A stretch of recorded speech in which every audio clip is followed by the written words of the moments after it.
Billahi minasyaitonir rajim. Bismillahirrahmanirrahim. Alhamdulillahi rabbil alamin wassalatu wassalamu ala sayidina Muhammadin asyrafil mursalin wa ala alihi wa sahbihi ajma'in. Subhanaka la ilma lana illa ma 'allamtana innaka antal alimul hakim. Rabbi shrah li sadri wa yassir li amri wahlul 'uqdatam min lisani yafqahu qawli.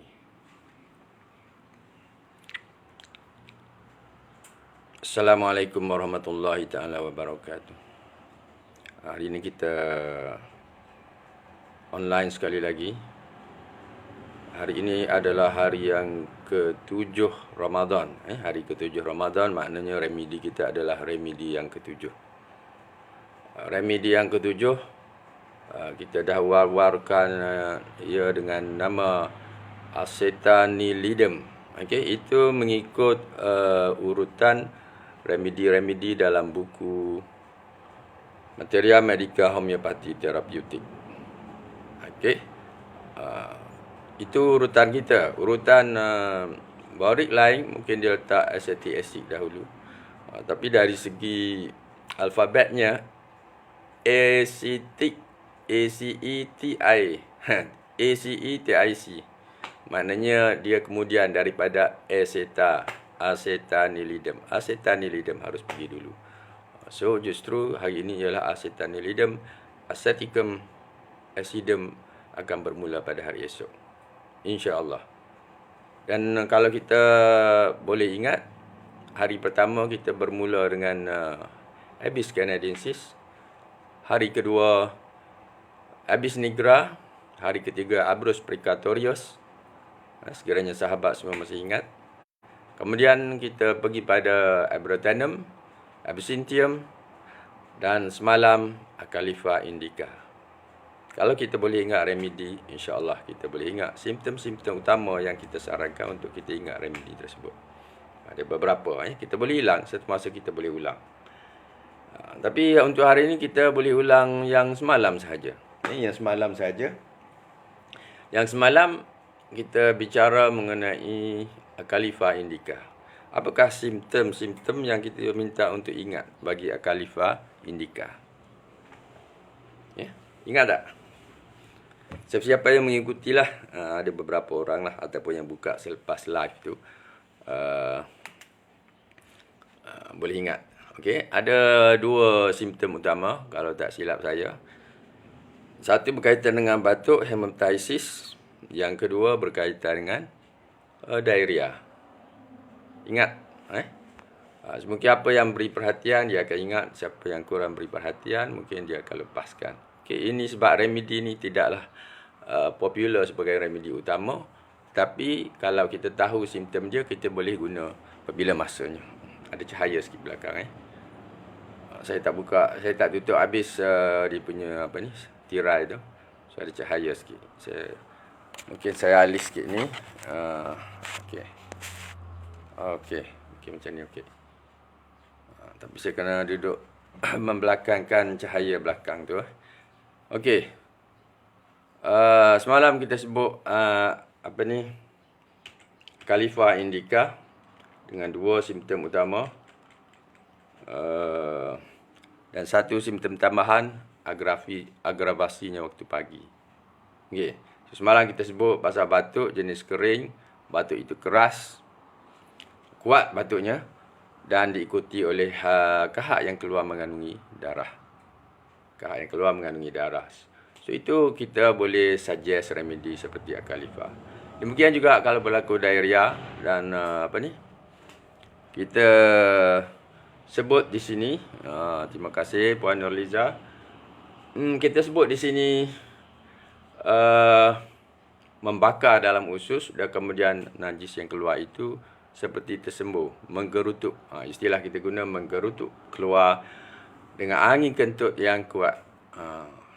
Jadi ini simptom utama untuk kita ingat Acalypha indica. Ada simptom lain kita boleh baca. Ada sebut pasal jaundice dan yang lain-lain tu. Kita dah baca semalam. Saya tak pergi sekali lagi. Cuma ingat kemelaratan dia di sebelah pagi.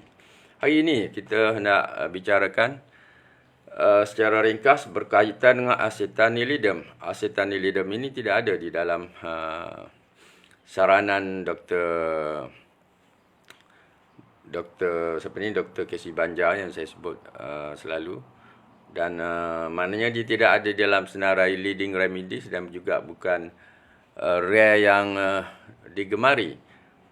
Dan di dalam remedi yang disenaraikan oleh Dr. Borik ini, remedi ini tidak ada senarai blue symptoms atau red line symptoms. Dia diberi secara biasa.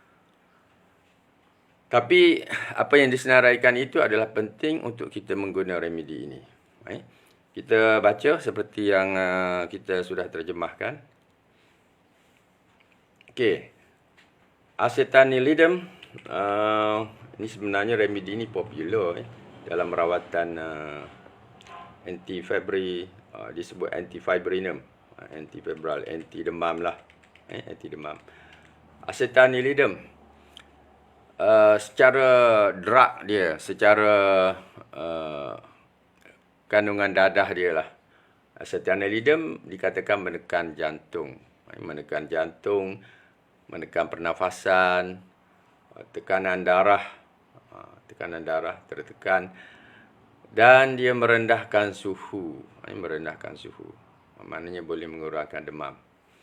Dan ada simptom cyanosis dan pitam. Ini saya baca bahasa Melayu. Nak baca bahasa Inggeris pun boleh, tapi saya baca ini yang saya terjemahkan. Semakin mudah mendapat sel semua. Ini dari segi kesan drug dia. Boleh memusnahkan sel darah merah dan muka akan jadi pucat lesi. Ini dari segi kesan dadah dia.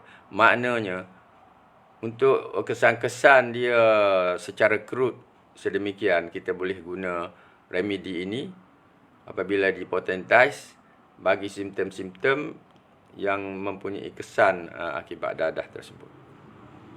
Apabila dipotentize, kita boleh guna untuk isu-isu tekanan terhadap jantung, pernafasan, tekanan darah, suhu yang rendah, cyanosis, pitam. Yang mudah mendapat sesama, memudahkan sel darah merah, memusnahkan sel darah merah pucat lesi. Ada simptom ni, maknanya kita boleh guna potentized acetanilidem. Okey, saya nak ambil seperti saya nak gunakan 2 atau 3 simptom seperti remedi lain juga. Bagi acetanilidem, apa yang kita nak perhatikan? Kita boleh lihat kepada bahagian kepala, head ataupun kepala, disebut oleh Dr. Borik. Ini kena lihat bahasa Inggeris. Sebab apa? Sebab terjemahan saya mungkin sedikit kekurangan sikit. Head, enlarged sensation, fainting, moral depravity. Ini simptom di kepala. Sensasi membesar. Saya ingat saya catat sensasi perasaan besar, terasa besar. Mungkin kurang tepat. Sebab saya ingat satu buku terjemahan lagi dia sebut sensasi dibesarkan. Jadi hari itu saya tak setuju dengan perkataan sensasi dibesarkan. Saya sebut sensasi atau perasaan besar saja. Mungkin istilah dia kurang tepat. Kalau saya sempat repair hari ini bila dapat sebab remedi ini berada muka surat 16, sekiranya hari ini kita terima daripada Perpustakaan Negara Malaysia berkaitan dengan catatan bahagian hak cipta. Saya akan repair sedikit di sini. Ada istilah dia silap. Saya ingat dicatat sebagai terasa besar. Betul, dah besar. Tapi kalau boleh, dia lebih baik kita sebut terasa membesar. Kita tak setuju dengan perkataan dibesarkan, tak apa. Tapi kita sebut terasa membesar. Maknanya kepala ni membesar. Dan ada pitam, fainting. Kita sebut tadi fainting, bahasa Inggeris disebut fainting, moral depravity. Pitam, merasa terhina. Jadi kalau ada simptom kepala rasa besar daripada biasa, ataupun sedang membesar, kita boleh ingat acetanilidem. Okey. Kalau kita cari dalam laman web, kalau kita sempat cari dalam Google, dia ada sebut isu-isu ini dalam merawat sakit kepala. Kalau sakit kepala, headache, masalah headache, dengan rasa kepala membesar, besar daripada biasa. Ataupun mungkin sedang mengajar di kelas, kita mengajar di kelas, tiba-tiba kepala tu makin besar sampai penuh kelas. Sampai penuh kelas, tak muat dengan menampung kepala kita. Perasaannya macam tu. Boleh guna acetanilidem. Berapa potensi kita lihat nanti. Dan satu simptom saya nak saran untuk kita ingat remedi ini. Okey, kita lihat simptom kedua berkaitan dengan mata. Disebutkan oleh Dr. Burik, pucat pada cakera optik, pallor of optic disc, contracted visual field, shrinking retinal vessel, dan ada mydriasis. Okey. So, lihat terjemahan saya, pucat pada cakera optik. Ini bahagian mata tu. Cakera optiknya pucat, luas pemandangan mengecut. Luas pemandangan mengecut. Dan selalu retina menyusut. Mungkin kita tak boleh lihat, tapi kalau ada simptom, seseorang beritahu, kita melihat ke depan, pandangan kita rasa mengecil. Pandangan kita rasa mengecil, mengecut. Dan terjemahan istilah bagi contracted visual field. Kita kata medan penglihatan kita jadi kecil. Sebab itu apa yang kita lihat tadi macam kepala tadi rasa besar, sebab medan kita sudah jadi kecil. Okey, contracted visual field. Medan penglihatan kita mengecut. Boleh guna acetanilidem. Boleh, kalau anda ingat, boleh ingat juga mydriasis, anak mata kita membeliak, boleh guna juga. Tapi saya nak ambil dua karakter ini untuk kita ingat acetanilidem. Dan satu perkara lagi yang saya tertarik ialah bagi orang yang mungkin ada jantung dia lemah, irregular, bahagian jantung ada 3 saja semboyan partikular dia. Simptom partikular dia, 1 head, eyes, heart. Kepala, mata, jantung. Jadi pada jantung ini dikatakan weak and irregular, lemah dan tidak regular, tidak sekata. With blue mucous membranes, albuminuria, edema of feet, ankles. So bagaimana kita nak ingat yang ni? Sebab kalau simptom yang ringkas-ringkas macam ni, kita boleh lagi senang ingat berbanding dengan penawar remedi-remedi lain seperti aceticum acidum ataupun aconite. Yang tu simptom dia sangat banyak. Kita kena pilih juga untuk kita ingat key simptom dia. Kita boleh, kalau mampu ingat semua lagi bagus. Lebih luas kita boleh guna remedi. Tetapi kalau tidak mampu ingat semua, kita ingat bahagian penting. So bagi kes acetanilidem ni, kita ambil, kalau seseorang ada kes jantung dia lemah, irregular, tidak sekata, dan bersama dengan itu albuminuria, dia ada albumin dalam urin, dan ada bengkak edema pada kaki dan buku lali. Albuminuria, edema pada kaki dan buku lali. Boleh dapat tak? Ini jadi simptom yang ketiga. Cukuplah yang ketiga, tak banyak pun yang lain. Dan dia tidak ada modaliti. Acetanilidem tidak ada modaliti. Sekarang kita lihat dos apa nak pakai. Dia ada dos herba dia. Dos herba yang ditunjukkan oleh Dr. Burik. Digunakan sebagai sedatif sebagai pelega and antipyretik bagi pelbagai bentuk sakit kepala. Banyak bentuk sakit kepala. Ini dalam perubatan herba biasa, perubatan yang digunakan dos secara kasar. Yang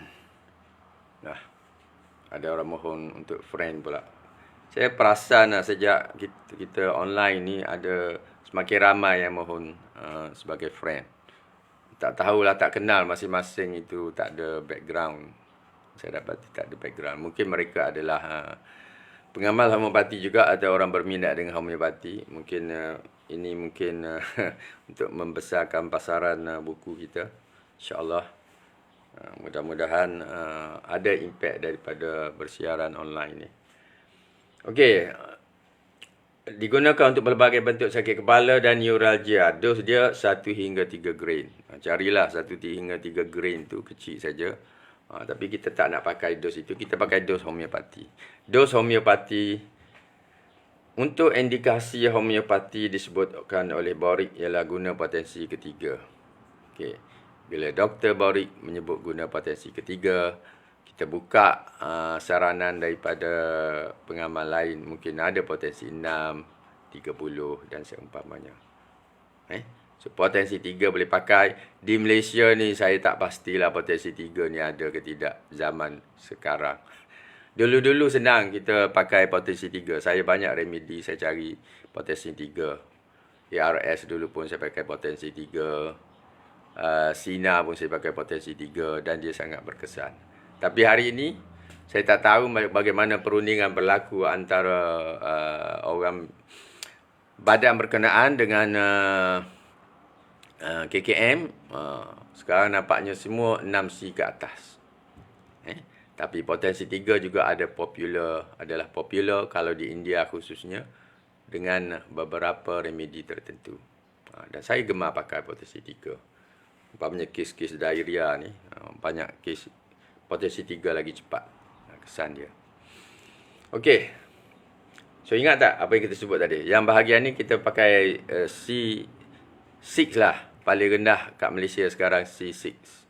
Potensi 6 boleh pakai untuk acetanilidin. Saranan Dr. Boric potensi 3. Tak apa. Tapi kalau jalan-jalan pergi ke India ke Pakistan, bolehlah buat balik sebotol 2 potensi 3 kalau nak. Cuba. Boleh ya. Wallahualam boleh masuk ke tidak. Mungkin boleh. InsyaAllah. Okey. So kembali kita kepada apakah yang kita sebut tadi dalam acetanilidin. Apakah the main, the gist of the symptoms of this remedy. Simptom ni tak banyak. Seorang yang kelihatan jantung tertekan, dia punya temperature rendah, kita boleh sarankan kalau ada simptom-simptom seperti dia beritahu kepada kita kepala dia rasa besar. Besar lebih daripada biasa. Okey, setuju Puan Noliza? Pembicara suka potensi 3, ya. Orang lain suka potensi 30. Sebenarnya Dr. Hahnemann pernah menyebut kebanyakan remedi dia gemar potensi 30. Potensi 30. Maknanya kebanyakan remedi kita boleh ambil guideline potensi 30 boleh guna. Yang gemar potensi rendah kita boleh pakai potensi 6. Dalam kes ini paling rendah potensi 6 lah. Melainkan kita ada potensi seperti yang dikehendakikan oleh Dr. Boric. Okey, main symptom 1, terasa membesar atau kepala besar. Kalau lihat nanti terjemahan saya, terasa besar, okey jugalah. Tapi kita rujuk balik bahasa Inggeris dia, terasa membesar. Terasa, maknanya lebih besar daripada biasa. Dan ada simptom seolah-olah nak jatuh pitam. Nak jatuh pengsan. Orang ada simptom ni, rasa kepala membesar dan kebanyakan kes kita boleh guna. Especially kalau kita rajin Google, kita jumpa orang sakit kepala, tiba-tiba dia rasa kepala dia membesar dan terasa macam nak pitam. Bagi acetanilidin, potensi 6, insya-Allah baik. InsyaAllah lah. Saya pun tak pernah pakai lagi remedi ni. Tapi dalam saya buat kerja-kerja terjemahan, ke semua remedi borik beratus sampai hampir 700 semua yang kita kira semua tu. So banyaklah remedi yang kita kenal. Itu saya rasa kelebihan bagi orang yang membuat terjemahan buku. Sebab kita ni malas nak membaca. Siapa yang baca ke semua remedi dalam buku Dr. Borik? Kalau saya tanyalah, siapa yang baca? Kebanyakan orang guna untuk rujukan. Bila ada kes, ada yang dimaklumkan, dia akan cari di situ dan jumpa. Ataupun dia jumpa dalam repertory satu remedi yang disyarat, dia nak guna remedi itu, dia boleh refer pada materi medika. Dan ada dalam Borik 690 remedi insya-Allah yang kita terjemahkan semua lebih kurang. Jadi sekarang ini ia akan menjadi satu ensiklopedia untuk para pengamal rujuk. Ya. Bukan sekarang kita belum jumpa orang buat keseluruhan material medika homeopati Dr. Borik. Kita belum jumpa lagi. Ini first time. Jadi semua ada di situ. Seperti ada dalam Dr. Borik. Siapa yang tak perlu pada buku seperti ini? Takkan setiap masa kita nak guna buku yang orang terjemah 200 remedi. Orang lain pun terjemah 250. Ada remedi yang ada dalam buku tersebut, ada yang tak ada. Yang buat 200, yang buat 150 remedi pun, kita nak cari remedi di situ tak ada. Sebab yang ada hanya sebanyak 150 saja atau 200 saja. Jadi kita ada kekurangan di situ. Jadi sekarang bila kita buat buku ke semua remedi yang disenaraikan oleh Dr. Borik, kecuali remedi yang India tu, dari India tu, ada.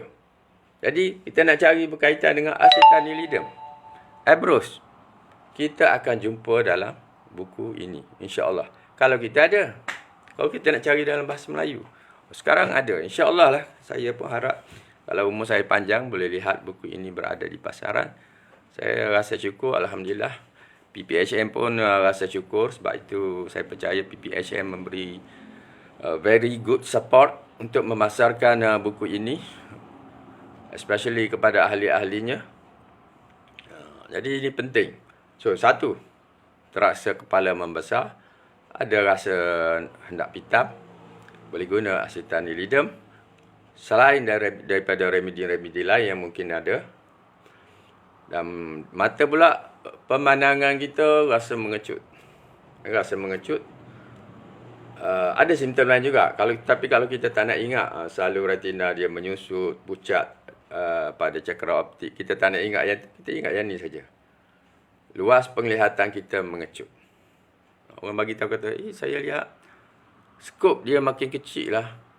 Mungkin kita boleh fikir acetanilidin. Dan satu lagi yang kita sebut, dua baru tak? Kepala membesar, kepitaman, mata, pemandangan mengecut. Dan yang ketiga, jantung mungkin lemah, terasa tidak regular denyutan dia.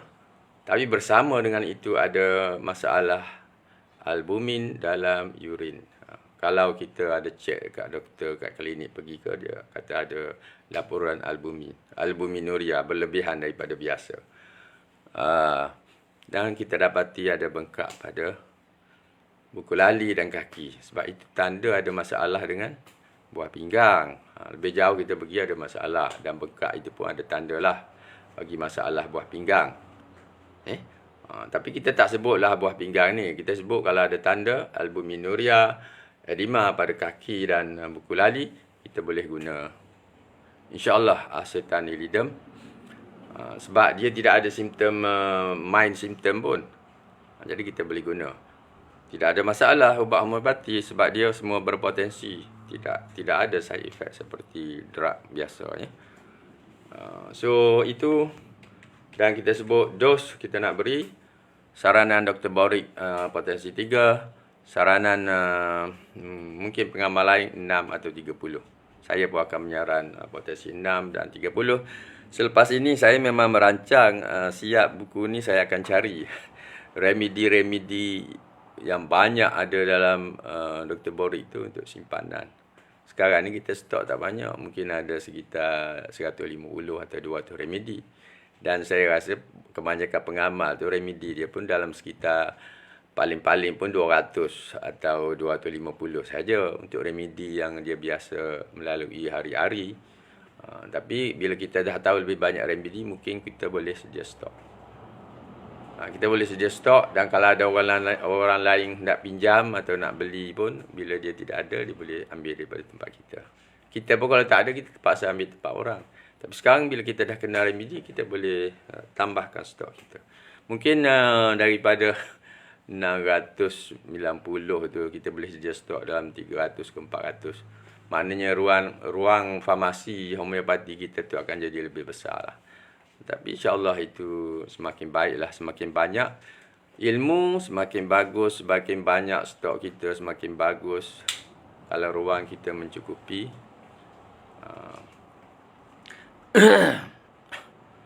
Okay. Bring them on camera. Apa maksudnya? Saya pun tak pastilah. Tapi itulah untuk pembicaraan kita hari ini. Acetanilidem, remedi yang ke-7 pada hari ke-7 Ramadan. Mudah-mudahan perkongsian hari ini bermanfaat untuk semua, siapa-siapa yang menonton sekarang ataupun selepas ini. Sambil lalu ke pengamal ataupun bukan pengamal, insya-Allah mudah-mudahan memberi manfaat. Dan besok kita akan bicara mengenai aceticum acetic acid. Acetic acid. Kita biasa sebut acetic acid. Mana-mana pengamal pun saya rasa sebut acetic acid. Saya pun saya ada simpan acetic acid. Dululah, sekarang jarang saya guna. Tapi insya-Allah remedi itu adalah, so lepas ni esok dan lusa adalah dua remedi utama. Satu Aceticum acidum dan satu lagi ialah Aconitum napellus. Ini esok dan lusa. Maknanya jangan ke mana-mana. Esok dua remedi penting. Esok dan lusa ada dua remedi penting sebelum dia akan kembali kepada remedi-remedi yang jenis rare seperti ini. Alhamdulillah, syukur selama 7 hari kita telah mengenali 7 remedi. Semoga semuanya memberi manfaat pada semua. Assalamualaikum warahmatullahi taala wabarakatuh. Jumpa lagi. Terima kasih semua.